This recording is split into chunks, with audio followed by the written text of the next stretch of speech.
Were the expected technical improvements of Ferrari and Imola marked a real turning point in their performance? Or were they simply a more empty promise for their tifosi?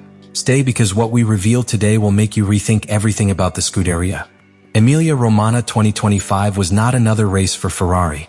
It was the return home to the sanctuary that represents Imola, a circuit loaded with history, of passion tifosi, and of an almost spiritual expectation every time the red cars roll on the asphalt of the Motor Ranch Enzo e Dino Ferrari.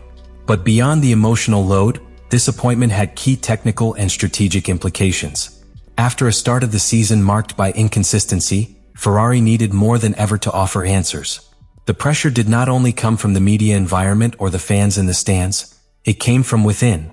From the Maranello factory, where each simulator day, each aerodynamic analysis, and each technical conversation was dyed by the urgency of recovering prominence. But Imola represented more than a new attempt. It was the turning point marked in red on Maranello's calendar. It was the end of the first cycle of evolution of the car.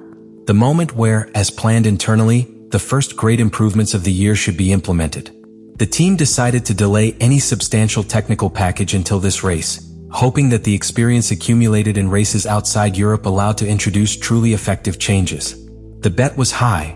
If the improvements worked, Ferrari would be consolidated as a real contender. But if they failed, the blow to the morale of the team and its credibility against the tifosi would be enormous.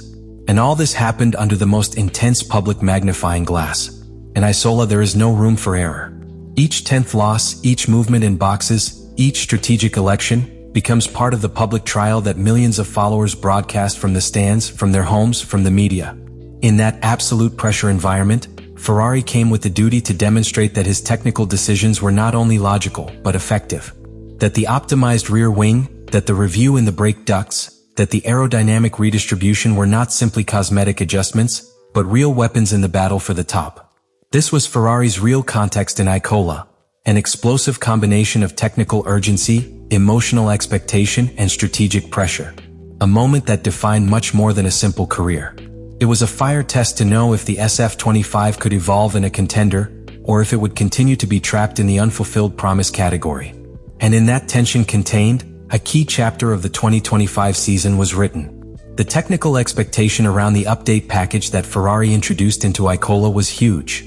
For weeks, rumors about the content of these improvements had circulated throughout the paddock, feeding the narrative that the Scuderia was preparing a qualitative leap in its performance. However, when the nature of the technical package was finally revealed, which emerged was a much more conservative strategy than anticipated. Instead of a radical redesign or state-of-the-art aerodynamic innovations, Ferrari opted for a pragmatic approach, focused on recovering previously validated configurations and applying located adjustments. The most visible update was the one that affected the rear wing, a critical area in any modern Formula One car. Ferrari did not introduce a new design, but rescued an earlier version, used in part of last season, with slight touch-ups in the main profile and flaps.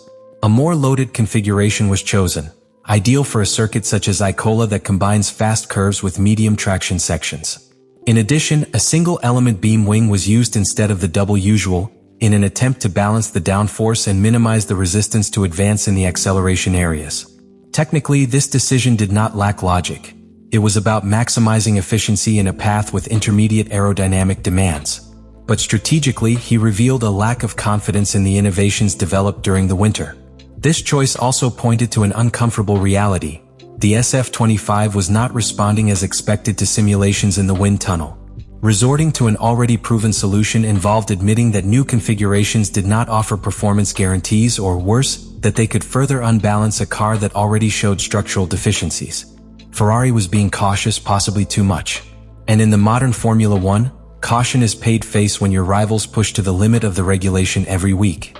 More interesting from the technical point of view was the least visible update, the adjustments in the rear brake ducts. This modification pointed to one of the weakest points of the SF-25 since the beginning of the season: instability during braking. The new disposal of the hot air flow, combined with the reconfiguration of the scoop and the external winglets, aim to improve thermal management and generate a localized aerodynamic load that stabilizes the rear axle. It is an aerodynamic microchirurgia work, which requires absolute precision. Even a minimal deviation in the flow can cause braking or loss of curve support. This change, however, had a key psychological component. It was designed to improve the pilot's confidence, especially Lewis Hamilton's. The British had made it clear that one of his main problems with the car was the lack of predictability in the braking area. Every time he stepped on the pedal, he did it without knowing with certainty how the car was going to react. In a sport where differences are measured in thousands, that uncertainty is lethal. Therefore, any intervention that helped to give the pilot a clearer reference when braking could translate into tenths won by return. However, there is a strategic dimension that cannot be ignored. When betting on a localized update and not a flat background redesign, barge boards or side pods, Ferrari showed his intention to postpone more ambitious developments towards future careers. This package, although necessary, seemed more an intermediate measure, an attempt to gain time while finishing a deeper evolution of the car. This approach reflects a classic dilemma in F1 engineering. Is it better to apply small and continuous improvements, or to wait to have a large and disruptive package? Ferrari opted for the former, probably not to lose rhythm in front of McLaren and Red Bull, but also assuming the risk that their advances were insufficient to close the gap with the tip. And that risk, as we will see in the next block, ended up materializing on the track. Because in the current Formula 1, the difference between winning and being trapped in the middle zone is not only a matter of power or aerodynamics, but how much you are willing to risk at the right time. The expectations were high and the stage was ready for a great performance. Ferrari reached the GP of Emilia Romagna with the promise of significant improvements, in an attempt to reverse a narrative that until then had been of frustration and intermittent performance. However, the reality of the weekend in Imola was responsible for dismantling any illusion of radical transformation. From the first free training session, it was clear that the SF-25 had not made the quality leap that many in Maranello and millions of tifosi expected to see.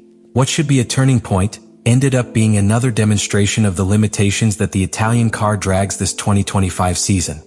The chronometers, impartial as always, left little space for interpretation. Charles Leclerc could only mark the sixth best time in the timetable, being 0.475 seconds of Oscar Piastri, the fastest man of the day with his McLaren. More alarming was the performance of Lewis Hamilton, who barely managed to position himself 11th, 0.650 seconds from the tip. On a track where the difference between the best and the middle zone is usually measured in tenths, this margin was a resounding verdict. Ferrari not only did not cut distance with his direct rivals, in some aspects the gap was expanded. The subsequent analysis threw even more shadows. The improvements introduced did not seem to significantly alter the key performance parameters of the SF-25. The aerodynamic load remained insufficient, especially on the rear axle. The car continued to show signs of instability in medium-speed curves and a tendency to lose traction under pressure. Worse, engineers reported difficulties in finding an ideal set-up window, which suggested that the modifications applied were not harmoniously integrated into the original chassis. What should be an evolution was becoming, in some aspects, an additional source of uncertainty. For the pilots, the panorama was not encouraging either. Leclerc said that the equilibrium of the car had not improved perceptibly, and that he was still fighting to maintain consistency in the laps thrown. Hamilton, meanwhile, was even more critical. Despite the efforts to adapt his braking style and traction to SF-25, he acknowledged that he could not feel connected to the car. His frustration was evident. What should be a synergy between one of the most successful pilots in history and one of the most legendary brands of F1 was becoming a forced adaptation exercise. In the paddock, silence was revealing. The faces of Ferrari's technicians, the reserved attitude of Frédéric Vasseur, and the absence of triumphalist statements indicated that internally they were aware that the improvements had not fulfilled what was promised. The recovery plan staggered. What should be the starting point for a competitive escalation ended up reaffirming the need to rethink technical strategies and accelerate the development of a new, more aggressive package. The verdict does not admit nuances. Ferrari's improvements in Imola did not function as expected.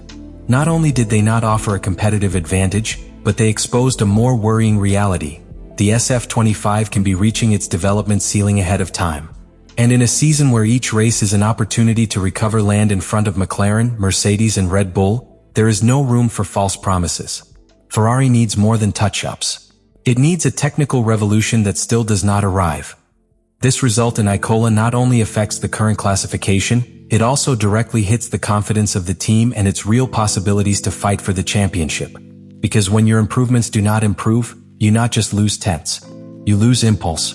You waste time. And in Formula 1, that is the same as losing the season.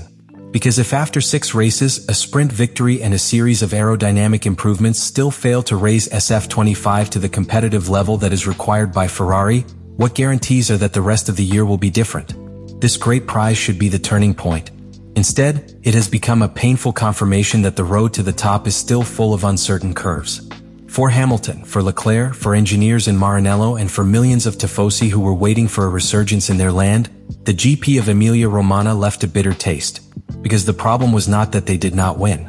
The problem was that they never seemed that they could do it. And now it's your turn. Do you think Ferrari can reverse this situation in the remainder of the season? Do you trust that they have technical, human, and strategic resources to turn this setback into an opportunity for growth? Or do you think that 2025 will be another transition season, another page in the extensive book of frustrations that the Scuderia has written in the last decade?